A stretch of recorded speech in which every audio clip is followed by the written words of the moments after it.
Build Back Better agenda and bipartisan infrastructure deal. On Monday, he will travel to New Jersey, where he will visit a school and one of the busiest railroad bridges in the country to continue rallying support for both his bipartisan infrastructure deal and Build Back Better agenda. Back in Washington, President Biden will meet with His All Holiness Ecumenical Patriarch Bartholomew and welcome the official delegation of the Orthodox Christian Church of the United States. I was about to lose my Greek American card there for a second, but I think I sailed through. On Tuesday, the president will campaign with former Governor Terry McAuliffe in Arlington, Virginia. On Thursday, the president and First Lady will travel to Rome, Italy. On Friday, the president will visit the Vatican City and have an audience with His Holiness Pope Francis. They will discuss working together on efforts grounded in respect for fundamental human dignity, including ending the COVID-19 pandemic, tackling the climate crisis, and caring for the poor. On Saturday and Sunday, the president will participate in the G20 Leaders Summit. We will have more on individual bilateral engagements in the run-up to the summit. And from Rome, the president will travel to Glasgow, United Kingdom, from November 1st through the 2nd to participate in the World Leaders Summit at the start of COP26, the 26th conference of the parties to the UN Framework Convention on Climate Change. I will note a programming note for all of you. We will have Jake Sullivan in here next week. We're working on finalizing the details to preview the trip in advance of the president's departure. But Zeke, why don't you kick us off? Thanks, Jen. Oh, sorry, can I note one more thing? I apologize. Today, the Vice President visited the Northeast Bronx YMCA in New York with HHS Secretary Javier Becerra, Governor Kathy Hochul, and Congressman Jamal Bowman. The Vice President will hear about the YMCA facilities' impact on the community and deliver remarks about how the bipartisan infrastructure deal and the Build Back Better agenda will benefit working families. She'll also highlight the importance of extending the child tax credit, which is one of the largest ever single tax cuts for families with children. Okay, Zeke, go ahead. Thanks. What's the status of the negotiations over the president's social spending bill?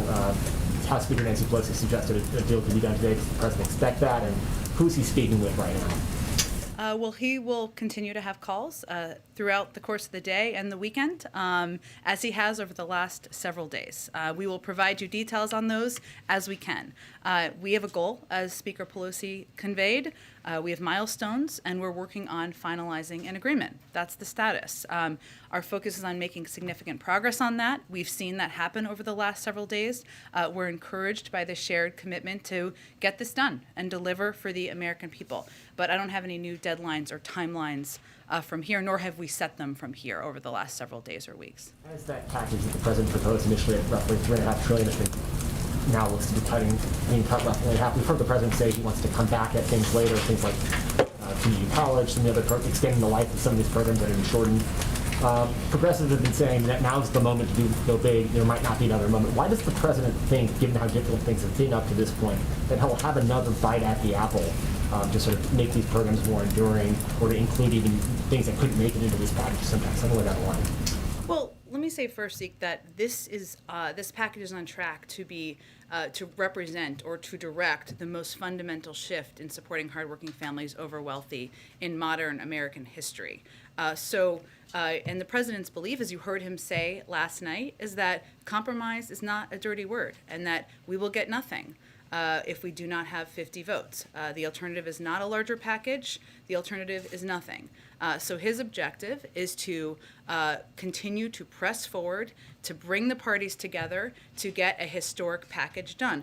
And I will note that there's a lot of history for this, and he talked about this a little bit last night, but there's history in putting in place a framework that puts in place positive fundamental change. Look at Social Security. Look at the Affordable Care Act. These are all historic programs that have then been built on domestically. And whatever the top line number is, which we're still obviously working through and negotiating, this is on track to change millions of middle-class families who have been falling behind. Let me give you just a couple of examples. And he talked about this last night, but where the package stands as of now.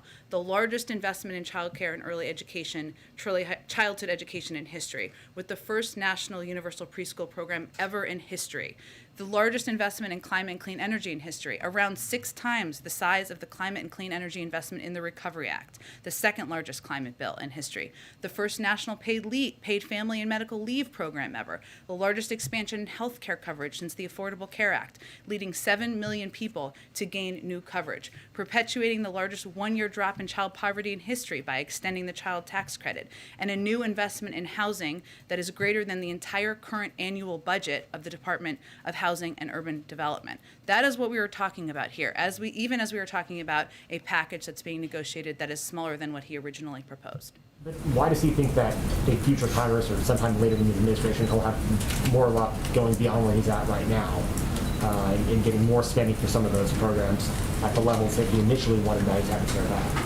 Well, two reasons, Zeke. One is what I referenced related to the Social Security program in history, or the Affordable Care Act, where these are programs that put in place the fundamental mechanisms in society to deliver on change and relief to people for decades to come. And what we're talking about here is instituting some programs that have never existed before. Universal pre-K. We're talking about paid family and medical leave. We're building on, as an example, the Affordable Care Act by continuing to expand healthcare coverage, which is another example of building. So the president's belief is these changes are long overdue. These changes are changes the American people have been asking for, have been demanding, want to see government act on to make their lives better, and that these packages will be the basis for building on in the future, during his administration as well. Go ahead. Thanks, Jen. The president was pretty clear last night that Senator Sinema does not support raising taxes on big corporations or the corporate tax hike. The White House says that you guys are looking for other ways to pay for this package. What exactly are those proposals, and can this package be paid for without a corporate tax increase? Yes, absolutely, but there are different corporate tax increases in here, so let me go through what a couple of the tax pieces are that are under consideration. I would note that as it relates to the president's comments last night, he was answering a question. These town halls are conversations. That's what's so endearing and engaging about them, but he was referring to the challenge of having the votes to move forward on raising the corporate rate, not the ability to raise revenue through a range of other tax fairness proposals. So let me give you a sense of a couple of those.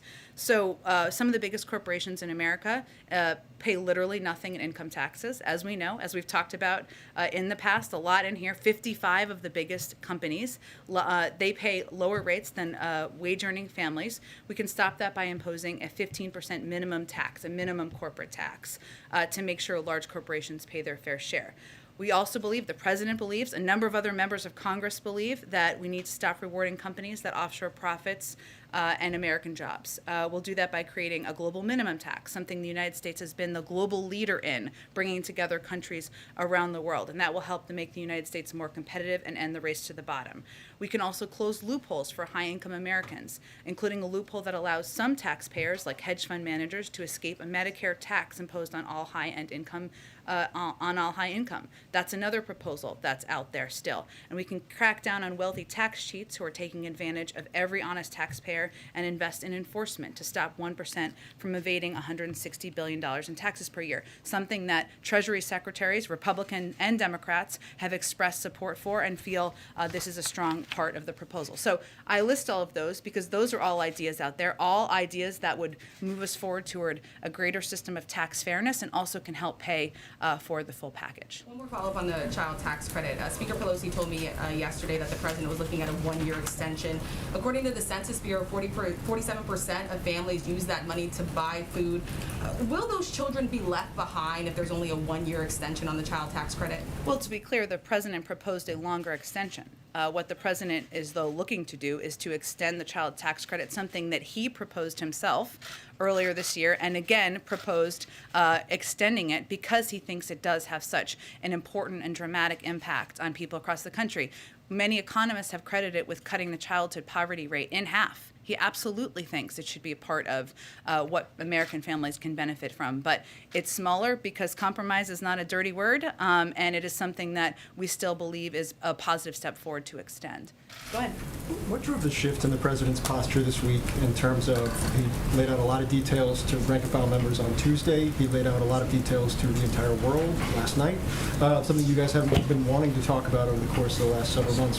Why now? Why has he moved in this direction? The charm of Anderson Cooper, I guess. I'm just kidding.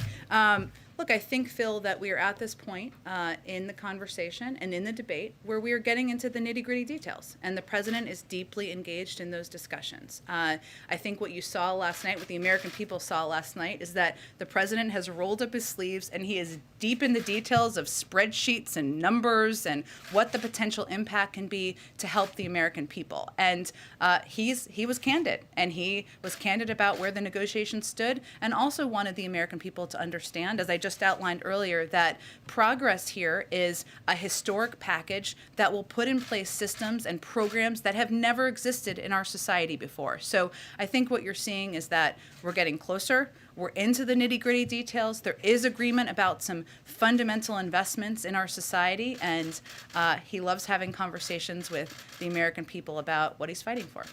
Two more just to follow up on last night. Can you clarify where discussions are, if they exist at all, in terms of the National Guard and the supply chain?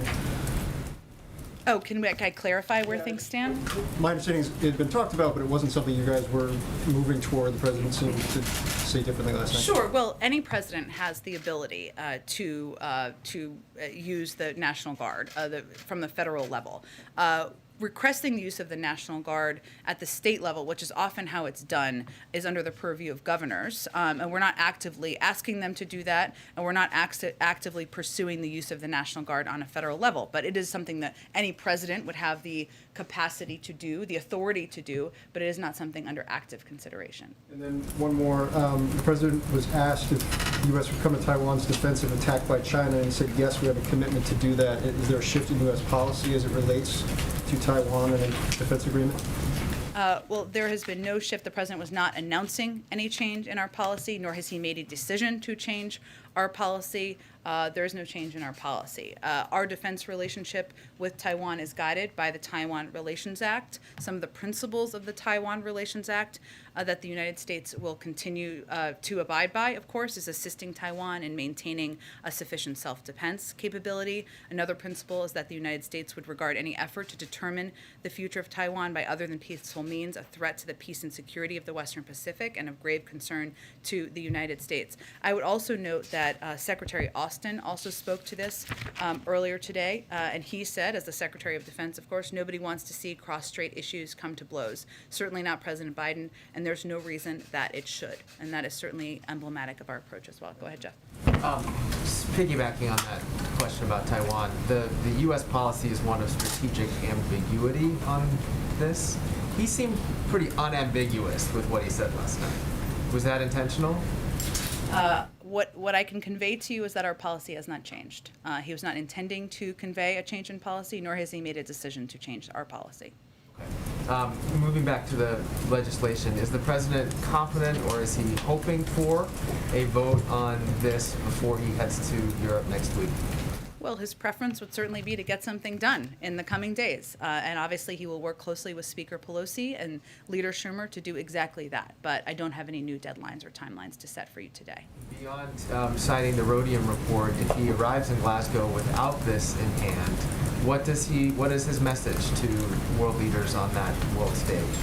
His message is that he is a president who will bring the climate crisis back to the top of the priority list for the United States. And he has already taken steps to do exactly that, not just by rejoining the Paris Climate Agreement, but by taking steps working with the leaders of the auto industry to move towards electric vehicles and electric vehicle future to reduce greenhouse gas emissions here in the United States, and that he has proposed the largest investment in addressing the climate crisis in American history. And that is something we are on track to deliver on, even with a smaller package.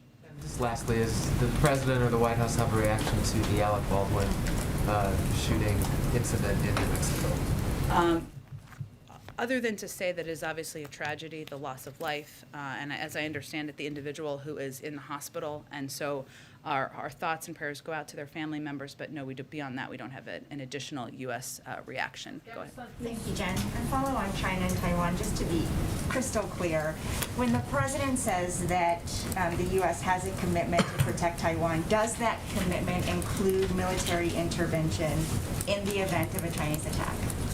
Again, as I said earlier, he wasn't announcing a change in policy, nor have we changed our policy, which I think is the most important point here. And we are guided by the Taiwan Relations Act, and I just outlined what some of those principles are, which is ensuring that we continue to assist Taiwan in maintaining a sufficient self-defense capability, and that is something we remain committed to doing. So can you just remind us that policy is no, there would not be military intervention, right? Our policy is to be guided by the Taiwan Relations Act, which is the specifics of that are that we are going to continue assisting Taiwan in maintaining a sufficient self-defense capability. Another principle is that we regard any effort to determine the future of Taiwan by other than peaceful means as a threat to the peace and security of the Western Pacific.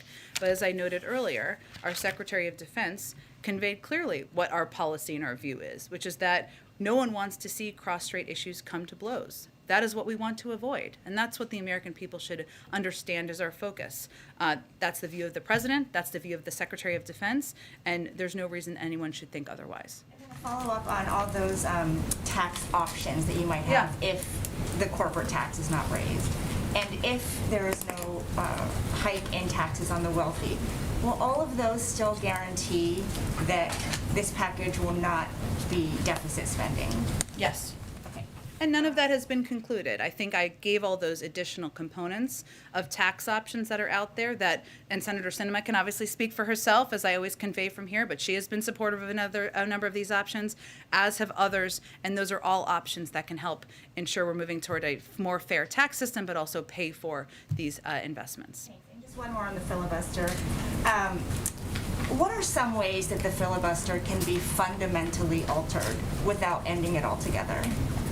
Look, I think the president will have more to say about this in the coming weeks. But I think what you heard him say last night is that we're at an inflection point on a range of issues, including, and this is often why it comes up, voting rights. And he talked about this a little bit yesterday when he was at the 10th anniversary of the MLK Memorial. We know the right to vote and the rule of law are under unrelenting assault from Republican governors, attorneys general, secretaries of state, state legislators, and time again, when offered the choice, 3 times over the last several months, when a hand has been extended by Democrats to work together to protect the fundamental right, Republicans have not only recoiled, they have blocked the ability to make any semblance of progress. So what the president's referring to is the fact that that is unacceptable. The protection of the fundamental right to vote is something that has been bipartisan in the past. He spoke back in March about his concerns or how he would view it if the Republicans continue to be obstructionist around it, and we've seen that time and time again. So he will discuss what that looks like, because not getting voting rights done is not an option. Does that frustration explain his evolution of thinking on the filibuster? In July, he said eliminating it would throw Congress into chaos and nothing would get done. Well, I would also note that back in March, he noted that if there was obstruction, that it was something that we would have to take a look at. So, look, I think many of you have covered the president for some time, and you know that his view is that we should pursue ways to work in a bipartisan manner, that we should pursue paths forward that can get things done for the American people. When he helped lead the effort to authorize the voting rights bill back when he was a senator, that was done in a bipartisan way. And he is frustrated, he is disappointed, he is sad that this is not something that Republicans seem willing to engage on, to work on. And I think what you saw reflected last night is his view that in light of the tax on our democracy, what we've seen across the country in states and by state legislators, that it is time to have a conversation about what this looks like moving forward. Go ahead. Thank you, Jen. The leader of a union representing FedEx, UPS, and DHL is saying that supply chain problems are going to get worse with labor shortages right before the holidays unless the president postpones the requirement to get vaccinated by December 8th. So what is more important to this president, the vaccine mandates or fixing the supply chain as fast as possible?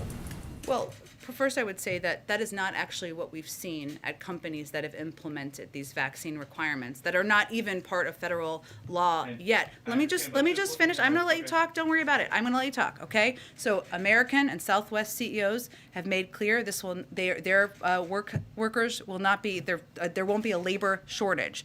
We've seen United Airlines implement this. And as we've also said, as we work to implement these federal employee requirements, the first step is not firings. It's actually education and counseling. So we don't actually anticipate these disruptions. What we've seen for companies who have implemented these requirements is an increase from 20 to 90%. Last thing, and then I'll let you ask your follow-up, is that the other piece of this is that COVID is an enormous labor disruptor, not only because it's the number one cause of death in some industries and some professions, including police forces across the country, but because people are out sick, people are worried about coming to work. This is one of the reasons that a lot of these companies have implemented these requirements. Just so that I understand the position then, this union leader says that the looming December 8th mandate for having fully vaccinated workforces creates a significant supply chain problem. You say no, it does not. Is that right? What I would point to, Peter, is the evidence we've seen from companies, large companies, private sector companies that have implemented these requirements across the board. Okay, following up on something else the president said last night. Why did President Biden say he has been to the border? Well, Peter, as you may have seen, there's been reporting that he did drive through the border when he was on the campaign trail in 2008, and he is certainly familiar with the fact, and it stuck with him, with the fact that in El Paso, the border goes right through the center of town. But what the most important thing everyone should know and understand is that the president has worked on these issues throughout his entire career and is well-versed in every aspect of our immigration system, including the border. That includes when he was vice president, and he went to Mexico and Central America 10 times to address border issues and talk about what we can do to reduce the number of migrants who are coming to the border. He worked in a bipartisan manner with senators like Ted Kennedy, Harry Reid, John McCain, and others to push for comprehensive immigration reform. He does not need a visit to the border to know what a mess was left by the last administration. That's his view. Does that count as a visit? He said, I've been there before. You're saying he drove by for a few minutes. Does that count? What is the root cause? Where are people coming from who are coming to the border, Peter? The president said that I'm he asking has you. been I'm to the asking you a border. question because I think people should understand the context. No, you're Where do answering people? a question Where with do a people? question. I'm asking you if that Okay, counts. I'll answer it for you. People come from Central America and Mexico to go to the border. The president has been to those countries 10 times to talk about border issues. There is a focus right now on a photo op. The president does not believe a photo op is the same as solutions. But he said, That may be a difference he has with but- Republicans. But that's not what he said either. He said, I guess I should go down. So does he think that he needs a photo op? Is that what he's saying? He, Is that he what you're doesn't. saying? And that's a fundamental disagreement he has. I would say the former president went to the border at least once, maybe more. You may know the Has- numbers. has anything How changed? did that immigration policy result, Peter? That immigration policy resulted in separating kids from their parents, building a border wall that's feckless and that costs billions of dollars for taxpayers. The president fundamentally disagrees on how we need to approach the immigration Anything issue. changed at the border between 2008 when he drove by and 2021? Aside from the fact that migrants are still coming to the border through the course of Democratic and Republican presidents, and the need to reform the immigration system is even farther long overdue, no. But we need to work with Democrats and Republicans to get that done. I think we're going to have to keep chugging along here. Go ahead. Let me ask you if I can about gas prices. The president was asked about that. A lot of Americans have been concerned about the cost to go to the pump these days. He said, I don't see anything that's going to happen in the meantime that's going to significantly reduce gas prices. He said, I don't have a near-term answer. For Americans who are looking for an answer, what is the answer? Well, what is true, and I think the president, as I said earlier, was quite candid last night, as the American people should expect from him, and from any president. And there are limitations to what any president can do as it relates to gas prices. Here's what we have been doing. As we've said for some time, we are engaging broadly with OPEC on our concerns at a range of levels. And that is something we will continue to do. As you know, Jake Sullivan, our national security advisor, recently met with leaders in Saudi Arabia and certainly raised this issue.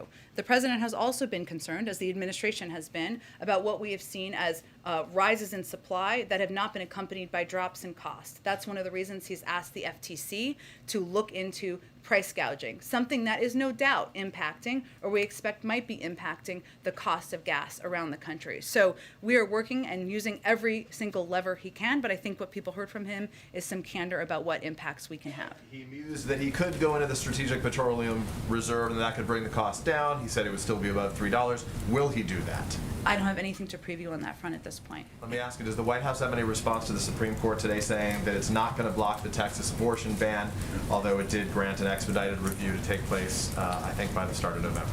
Well, I would naturally defer any particular questions about the Supreme Court decision in litigation to the Department of Justice. But what I can reiterate is that the president has been clear in his position that SB 8 is blatantly unconstitutional.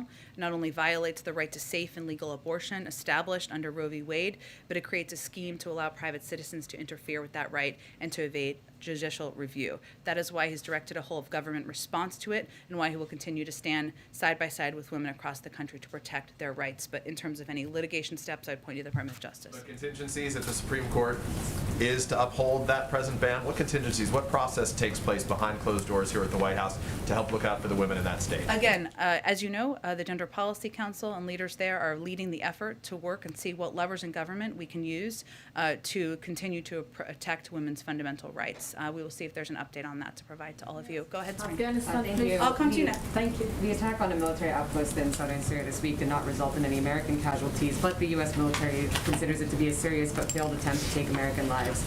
Do you know who's responsible, and what is the administration doing to prevent another attack or hold the perpetrators accountable? I don't have any updates for you on the responsibility, and of course, what happened is something that is great concern to us. I have nothing to preview in terms of what additional steps would be. Well, some governments, including U.S. partners in the region, have moved toward normalizing relations with the Assad regime. Has the administration directly urged its counterparts against doing so? Nothing has changed about the U.S. position as it relates to the Assad regime. In terms of private diplomatic conversations, I'd point you to the State Department. Lastly, because there was a broader review of sanctions policy by the Treasury Department that was released this week. It stated sanctions are most effective on a multilateral basis. So if other countries, including U.S. partners, are resuming diplomatic and commercial ties with Syria, does it not undermine U.S. sanctions, and what does the administration plan to do about it? Say that last part one more Does it time. not undermine U.S. sanctions if other partners are resuming diplomatic and commercial ties with the Assad regime? Is there anything the administration plans to do about that? I don't have anything to preview for you at this point in time. I, again, would point you to the State Department. Our view of the Assad regime has not changed. I would note on the attack, which you asked me about, let me give you all a little bit more context on that. U.S. Central Command confirmed last night and put out a statement, or maybe it was earlier, sorry, that the Al-Tan garrison area was subjected to a deliberate and coordinated attack. Initial reports indicate both unmanned aerial systems and rockets were used in the attack. All U.S. personnel have been accounted for. We're not aware of any injuries to U.S. personnel at this time. Of course, we always reserve the right to respond. As I noted, we have nothing to preview on that front, and we're still investigating. Go ahead. Regarding kids and vaccines, a new poll is talking about 2/3 of parents with kids between 5 and 11, they're having a wait-and-see attitude, or they're resisting it altogether. And so what is the White House doing to combat that vaccine hesitancy amongst parents? Well, first, I would note that we have experienced this before, because if you look back to December, only about 30% or just over that of people who are eligible for vaccines said they would want to take a vaccine. And now we're at nearly 80% of eligible adults or people who are of the eligible age who have now received their first dose. We have launched, and we announced the launch last week, or our intention to launch, a major campaign to communicate with parents, to communicate with families about the safety and the efficacy of these vaccines should they get approval. We will also be prepared to have the doses needed to ensure that parents can get vaccines to their kids. But what we're really focusing on is working with pediatricians. We know that the pediatricians are one of the most trusted sources of information for any parent. I can confirm that myself. And so we're really encouraging parents to talk to their pediatricians, of course, to wait for approval before they proceed, but to have those conversations, and that will be what our strategy is guided around. Sure, go ahead. Thank you, Jen. Two questions. One is about the Moscow conference. The United States was not able to participate. What was the reason? Number two, NATO conference. Any result? And number 3, so many Afghan people, especially women, they are under torture of the Taliban, and they have high expectation from the United States. And I don't know, you guys still committed to help Afghan people, or United States totally forget Afghan people? Absolutely not. On the last piece, we remain absolutely committed to helping the Afghan people. We remain the largest provider of humanitarian assistance of any country in the world, and we're committed to ensuring there is the ability for people who want to leave to depart, ensuring there are flights that can depart to do that, or people can cross over land, and continue to work with reliable international organizations like the World Food Program to provide that assistance. In terms of the NATO conference, I know our Secretary of Defense spoke to that. I'd point you to his comments in his press conference on the ground. And on your first question, I know my colleague at the State Department, Ned Price, said that the United States supported the talks. We were unable to attend for logistical reasons. We believe the Troika Plus, which is what this forum or format is, has been an effective and constructive forum. We look forward to engaging that forum going forward, but we weren't in a position to be a part of it this week, but we will in the future. Go ahead. Thank you. I wanted to clarify, you've been, earlier at the start of this, you talked about how universal pre-K, family leave, are those things that will definitely be in the bill? Because you're saying no matter what happens, it looks like we'll have at least this much. So I was just wondering, can you clarify, are those things definitely going to be in there? Are those red lines for the president? I'm not here to set new red lines. What we know is that this is going to be the most historic investment in child care and care in the care economy ever in history, and that there will be programs put in place that have not existed in the past. Hopefully we will know more soon what the final package looks like, but I just wanted to outline some of the key components that there's continued discussion about.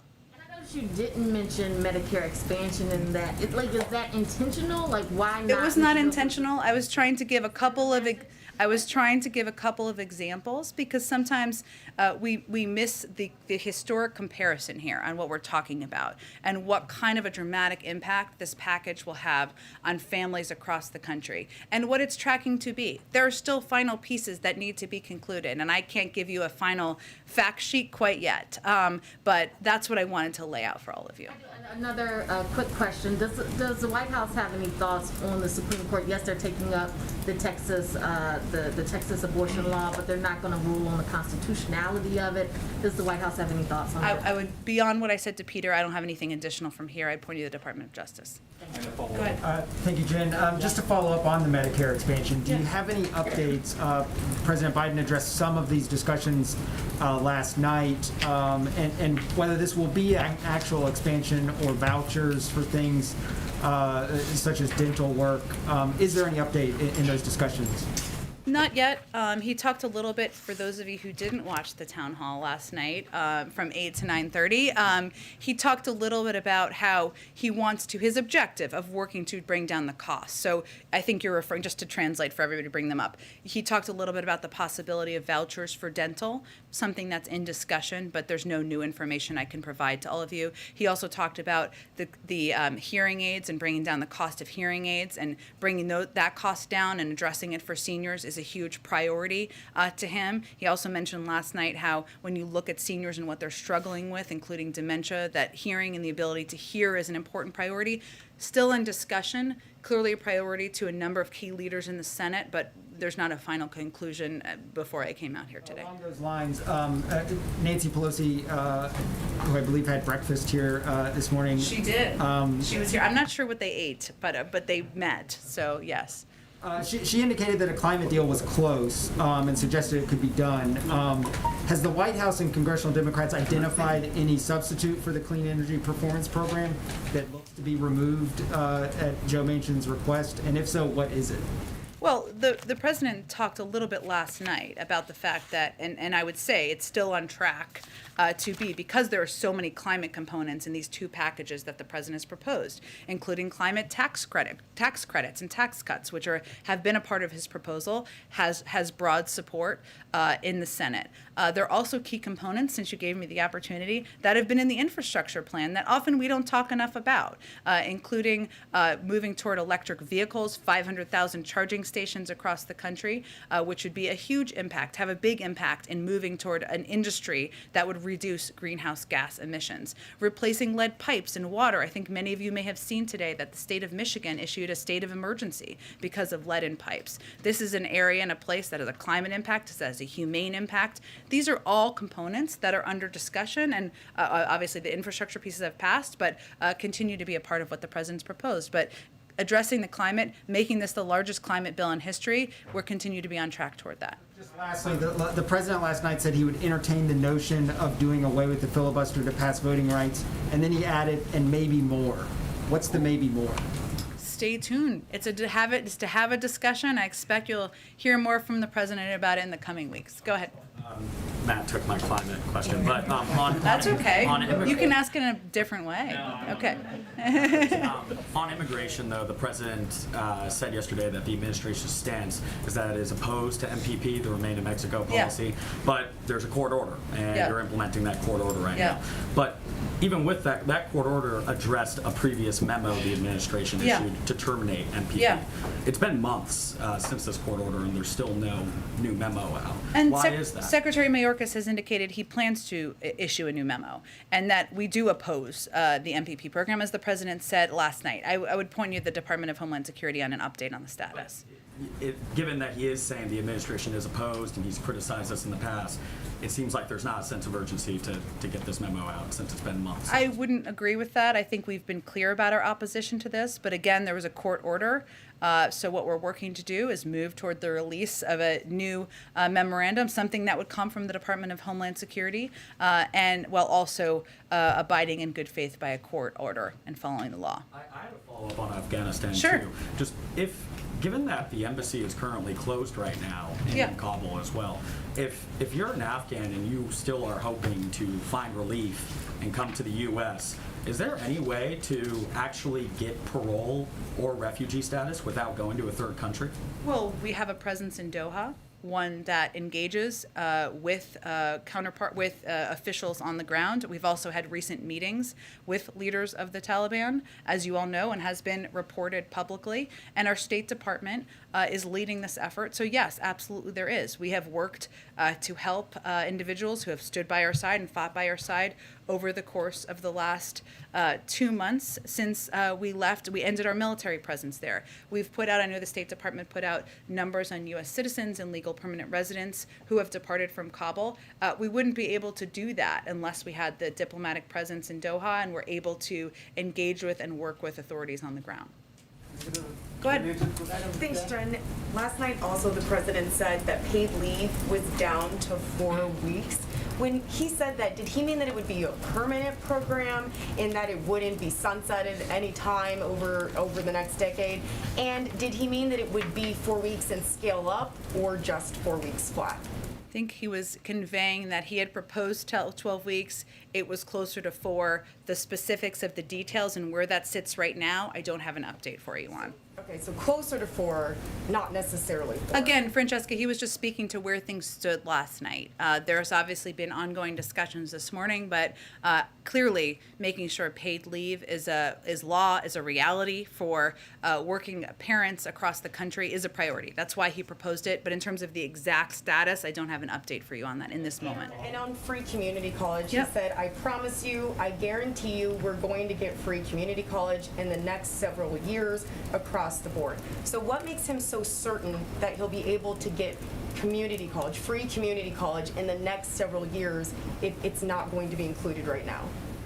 He's in the first 9 months of his presidency, and he knows and understands, as he said last night, that that making community college accessible, that ensuring we have a more educated workforce out in the country is in the interest of the private sector, in the interest of U.S. competitiveness, and certainly in the interest of the American people. There's still discussions about how to make community college more accessible, more affordable. These pieces are still being negotiated. I think what you heard from him, or what the American people heard from him last night, is not just his marital obligation, but is his commitment to getting this done because he thinks it's in the interest of the United States and our workforce here.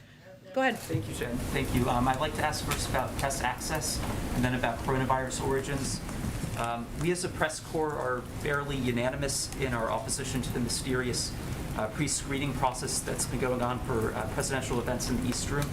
And so I'm hoping that you can demystify for us how White House staff are selecting which journalists get into these events. Is it first come, first serve, or something else? And also, how long will this pre-screening remain in place? Well, we are still in the middle of a pandemic, as you know. People are wearing masks in this room. As a reflection of that, we have certain requirements here as well among staff, and I think we don't have the size of numbers that we would all like to have in the East Room, and we hope that we make changes to that soon. The decisions made. Is that not important, that we're going to expand access and make sure more people can get into the East Wing? Everyone here, but how are the decisions made about who gets to go in? There's a limited number that we have based on how many people are attending as guests. I don't have any more information on that. Go ahead, Karen. I think we're going to move on. Go ahead. Thanks, Jen. Has the president spoken to Senators Manchin or Sinema today since the town hall last night? I don't have any updates on his call specifically, but we have been in regular touch with them even through the course of the morning from senior staff. You had said in answer to Phil's question that the president last night was focusing on the nitty-gritty details and that he was candid about where the negotiations stood. He was also much more candid in pointing out the roadblocks that Senators Manchin and Sinema have put up to some of the things he would like to do and what they're opposed to. Did he do that to try and move them through public pressure, or was it to lay the groundwork for what will be a scaled-back final deal on this? He was simply candidly answering questions. He also referred to Senator Sinema as someone who's smart as the devil, which he has used many times in the past to describe the vice president, to describe Rahm Emanuel. It's a point of endearment from him. He described Senator Manchin as a friend. He believes and continues to believe that he is negotiating and working with both senators in good faith, and that we all are working towards shared objectives. So he was simply answering questions that were asked by the audience and the moderator. Go ahead, George. Yeah, this follows a little bit on that. This week has been an interesting mix of inside game with his behind-the-scenes talks and outside game with Scranton and Baltimore. My question is whether the time has passed where speeches can be expected to be effective in moving any votes. I mean, do you think any member watched the town hall meeting and said, "Oh, that's going to change my vote"? You know, I'm not sure that his audience were people who are currently residing in this area in the zip code, right? His audience was the American people who have questions about what this means for them, for childcare, and how it will help them. For people who really want to send their kids to pre-K but can't afford it. For people who are worried about paid leave and hoping that's a reality for them when they're at the point of having children or needing to care for loved ones. And so this was really, the audience was really the public and the American people, and the vast majority of questions came from individuals in the audience last night. Isn't it fair to say that the important thing right now is him working his relationships and the inside game to get the votes? That has been important from the beginning, and the president has obviously played a key role here in bringing different viewpoints together toward a shared path forward. That's the role that he has played as president, the role he promised to play when he ran for president. Again, running on the fact that compromise is not a dirty word, and he believes he can bring people together from differing viewpoints. He also believes, and a lot of members will tell you or others this too, that part of his role is talking to the American public about the benefits of these packages and explaining to them beyond sometimes the noise and important conversation about the mechanisms of who's for it and against it and the size and the numbers, about how this is going to help them. So last night was an opportunity to do that. Go ahead. Thank you, Jen. My first question is on the President's climate agenda. So yesterday, Corinne seems to suggest that should CEPP fail to be included in the reconciliation bill, executive action is an option. Do I have that correctly? Do I understand that correctly, first of all? And then second, should his climate agenda fail in Congress, whether it's CEPP or other components, can we expect executive action, some sort of executive order before the president's trip to Europe so that he may have a stronger message on the global stage on climate? Well, I think it's important to note that some of the progress the president's made to date, some has been executive action, like rejoining the Paris Agreement, but some has been simply by working with leaders leaders in the auto industry to bring them together to agree upon shared investments in the electric vehicles industry. So there's a lot of ways that the president will continue to work, use the levers of his power to make sure we are reaching his bold and ambitious goals. And we've talked a little bit in here about the rhodium study from the other day, which showed that there are a lot of different paths forward to reach those goals. Some of them legislative, some of them through actions he can take as president, some of them through working with the private sector and other leaders who share his commitment to addressing the climate crisis.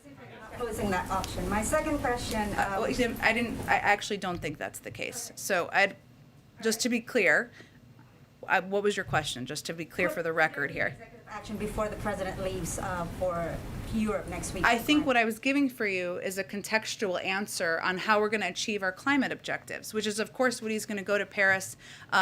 Paris, we're not going there, but what I mean, it was like a little. I wish what he's going to talk about when he's in Glasgow. And I think what leaders will understand is that there are a lot of paths to get there. This is a president who's committed to addressing the climate crisis. He's taken executive action. He's also brought leaders together. And as you heard him say last night, he's confident that we can get this passed and get the biggest climate bill passed through Congress in the near term. Go ahead. I have a second question, Jen. Sorry. And I'm going to try this again. I know you've answered the question on Taiwan like 10 times already, but as you said yourself, words matter. So my question is, did the president simply misspoke last night, or was he actually sending a signal that there may be some sort of informal shift that the U.S. commitment towards Taiwan may be more firm? His policy has not changed, but that's, I think, important for people to know and understand. Go ahead. A quick question, follow-up from yesterday. Your colleague Karine said last year, under Trump, during the holidays, families were facing down a dark winter with less economic security than ever before. But this year, families are facing highest gas prices in 7 years, 30% higher costs to heat their homes, inflation that is almost 5 times higher than it was in December. Groceries are more expensive. So I'm wondering what Americans are facing this Thanksgiving and Christmas under President Biden when looking at economic security. Well, I would say we have cut in half the unemployment rate, created 5 million jobs, ensured that 180 million Americans have been vaccinated since last year. So yes, are there still, as the economy is turning back on, are there still fundamental issues we're working through? Absolutely. That's why the president's pushing to get his agenda done. But I think there's no question that a year ago, when we were locked in our homes, when only 1% of people were vaccinated, when 10% of people in this country were unemployed, that was an incredibly dark time and dark period in our country. Go ahead. Thanks a lot, Jen. I want to ask you about public opinion polls, which I'm sure you recognize. The president's public opinion polls have declined sharply over the last few months. And I want to get a sense from you, in speaking to your White House colleagues, why you think that is. I know you've mentioned COVID before, but is it also because of the chaotic withdrawal from Afghanistan? Is it the stalled agenda for President Biden? What do you suppose is the reason that we've seen this slide in the president's approval ratings? Well, a lot of people in this room work for organizations that have done polls, and there's a lot of underlying data in them, and sometimes it differs. So I would just go back to what our view is that we're still going through a hard time in this country, and people are tired of fighting a pandemic. They're tired of the impact on their lives. Some of them are sick and tired of people who won't get vaccinated, who they feel are impacting their ability to live life in a normal way.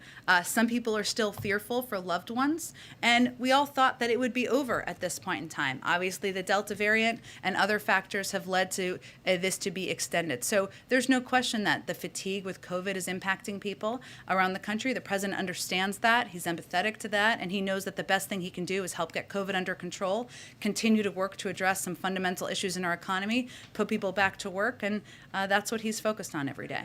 Turn things around, Jen. What's the way? Is it just getting victories? Is it passing the bipartisan infrastructure bill? What's the way that you think President Biden can turn around these sliding approval ratings? He can keep his head focused on doing the job as president, leading the American people, putting in place fundamental changes that will make people's lives better. Go ahead, Shelby. Thanks. The DHS secretary said, I think it's just about a month ago now, that the investigation into the horseback Border Patrol agents would be completed in days, not weeks. Has the White House received any update on this investigation? Was there any conclusion on whether these Border Patrol agents were whipping migrants? It's really under the Homeland Security Department. I can check with them and see what the status is. I know what he said at the time, and I will see if there's any particular update on that. Is the White House in active communication with the DHS on this? Like, do we know why? Yes, this but is they're being overseeing the investigation, so I would point to them on any update on the status. Go ahead. Okay, one more. Go ahead. Thanks, Jen. Seeing what we're witnessing happen in Haiti right now, with the threat of the 17 missionaries starting to be killed, is there any conversation within the administration to stop deportations that are happening, or using the administration's power to grant humanitarian parole? What's being done, or even adding U.S. military presence on the ground? So what I think it's important to note here is obviously we are working around the clock to bring these people home. They're U.S. citizens, and there has been targeting over the course of the last few years of U.S. citizens in Haiti and other countries too. It's not the only country, but since we're talking about Haiti, and for kidnapping for ransom. That is one of the reasons that the State Department issued the warning they did in August about the risk of kidnapping for ransom. So this is a little bit of a different category of individuals in the country and what they're being targeted for. That's why we issued that warning. At the same time, we are continuing to provide humanitarian assistance, to work with officials on the ground, to work through our embassy, to certainly address the underlying conditions as people in the country attempt to move forward or try to recover from a combination of the earthquake and the assassination of the leader. Thanks so much. Again, I think it's important to note that these individuals were U.S. citizens who were targeted. So we're working to bring them home. Obviously, the Department of Homeland Security and State does evaluate any conditions before they send people back to any country, as they've done here, and there has been no change. Thank you, everyone. Thank you, Jen. You too. Thank you.